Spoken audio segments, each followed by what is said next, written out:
Herkese merhabalar, kanalıma hoş geldiniz. Bugün sizlere çok sevilen, çok beğenilen, kat kat tel tel ayrılan katmer tarifiyle geldim. Sizleri çok bekletmeden hemen tarife geçiyorum.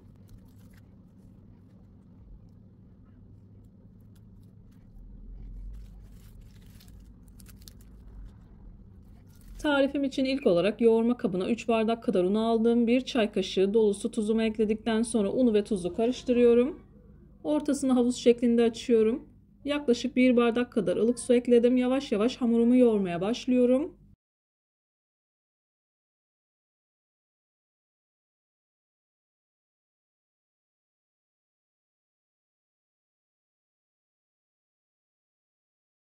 Suyu azar azar kontrollü bir şekilde eklemeye özen gösterin. Bu tarifte ben toplamda 1,5 bardak kadar su kullandım.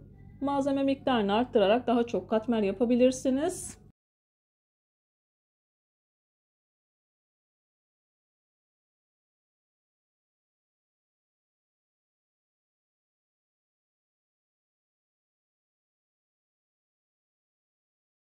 Hamuru bir süre yoğurma kabında yoğurup toparladıktan sonra masaya alıyorum. Masada da 2-3 dakika kadar hamur özlü bir hal alıncaya kadar hamuru yoğurmaya devam ediyorum.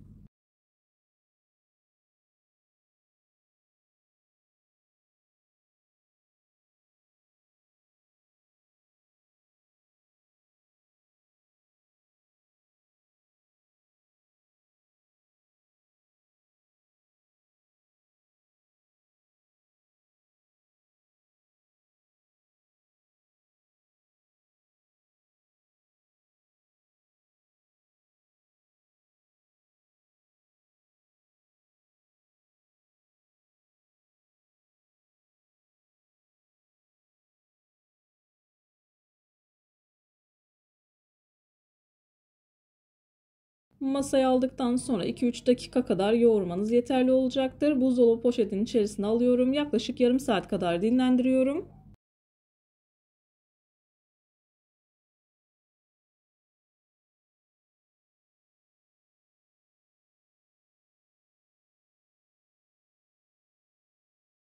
Videomu tam da buraya kadar izlediyseniz her zaman olduğu gibi sizlerden ricam yoruma kalp olur, emoji olur veya tarifim hakkında farklı bir fikriniz varsa bunu da benimle paylaşabilirsiniz. Ayrıca videolarımı sevdiğiniz kişilerle de paylaşarak bana bu şekilde destek olabilirsiniz.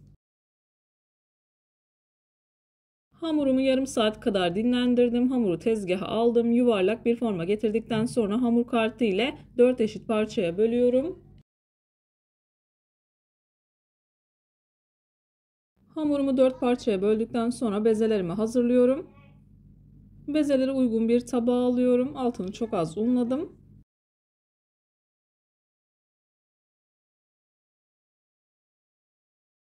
Bezeleri hazırladıktan sonra üzerini kapatıyorum. Bir 15 dakika kadar da bu şekilde dinlendiriyorum.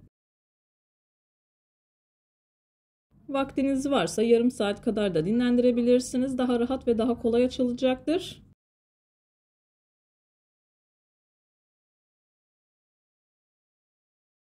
Hamurumu bir 15 dakika kadar dinlendirdim.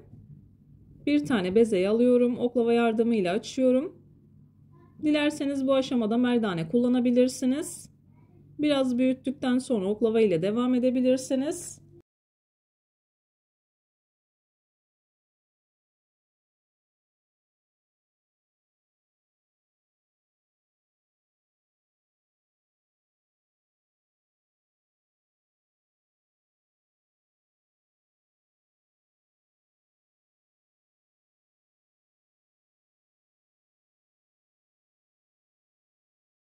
Bezeyi yeteri kadar açtıktan sonra hazırladığım yağ karışımından sürüyorum. Ben tereyağı, vita yağı ve sıvı yağını karıştırdım. İsterseniz sadece tereyağı ve sıvı yağ karıştırabilirsiniz.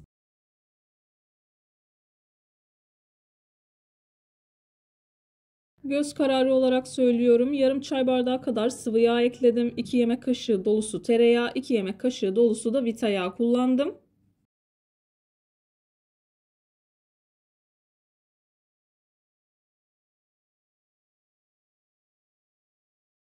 Eğer elinizin altında vita yağı veya tereyağı yoksa sadece sıvı yağın içerisine un karıştırıp biraz yoğunlaştırdıktan sonra yine bu tarifi hazırlayabilirsiniz. Ayrıca sıvı yağlı katmer tarifine de yine kanalımdan ulaşabilirsiniz.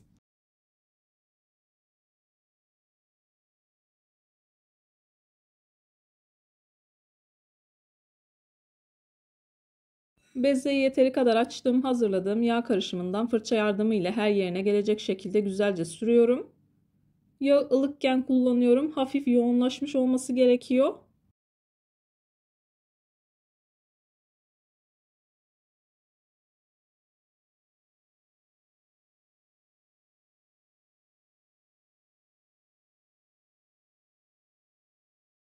Yağladıktan sonra bir rulet yardımı ile bu şekilde kesiyorum. Kenarlarını kesmemeye dikkat edin.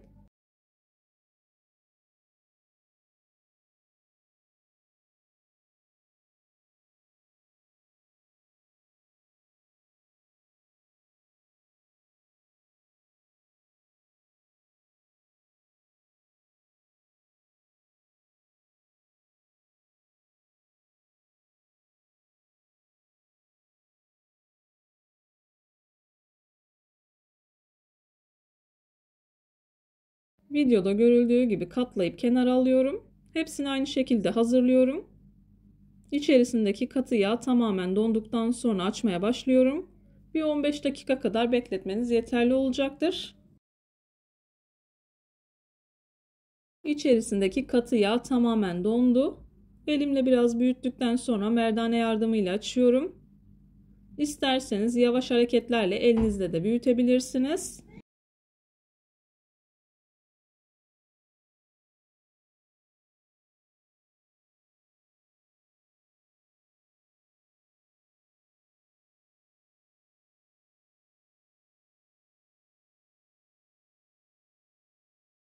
Merdane kullanmak istemiyorsanız masayı çok az yağlayın. Elinizle yağladıktan sonra elinizle yavaş yavaş açabilirsiniz.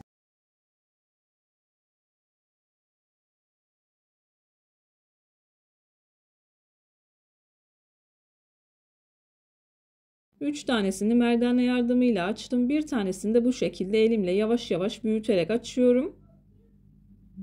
Nasıl isterseniz o şekilde hazırlayabilirsiniz.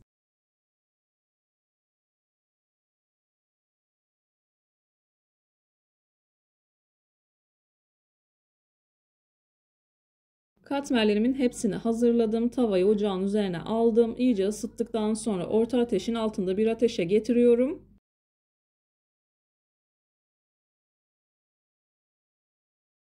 Katmerleri tavaya yerleştirdikten sonra pişirmeye başlıyorum.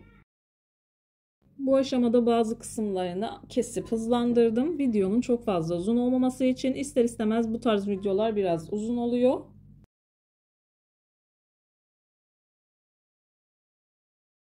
Katmerleri pişirirken çevire çevire pişiriyorum. Ara ara üzerine hazırladığım yağ karışımından sürüyorum. Katmer yağı biraz seviyor. Ara ara yağ sürdüğünüz zaman dışı çıtır çıtır, içi kat kat tel tel ayrılıyor. Çevire çevire pişirdiğim için bu şekilde çok güzel bir şekilde kabardı. Yavaş yavaş çevirerek pişiriyorum. Çevirdiğiniz zaman katları içerisinde tek tek ayrılıyor.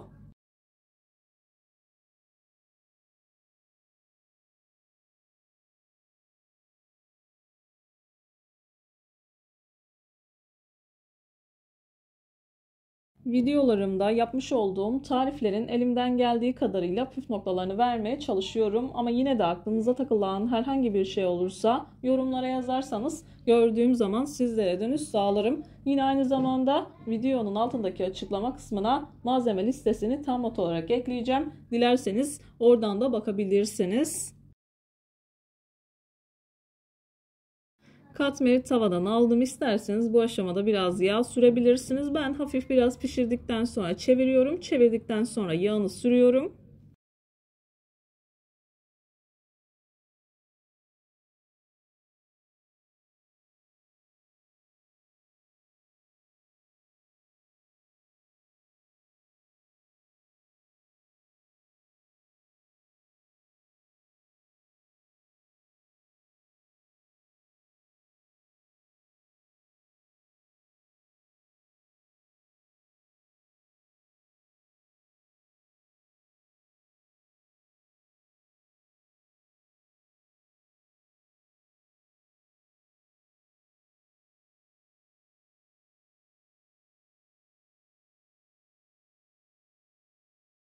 Katmerlerin hepsini aynı şekilde pişirdim. Sizler için doku testine geçiyorum.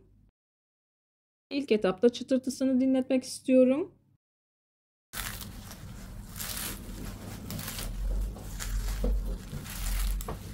Dışı çıtır çıtır oluyor. İçinin katını da hemen yakından göstermek istiyorum. Gerçekten mükemmel oluyor. Bana güvenerek tarifi deneyebilirsiniz. Kullandığınız unun baklavalık ve böreklik olmasına da dikkat edin.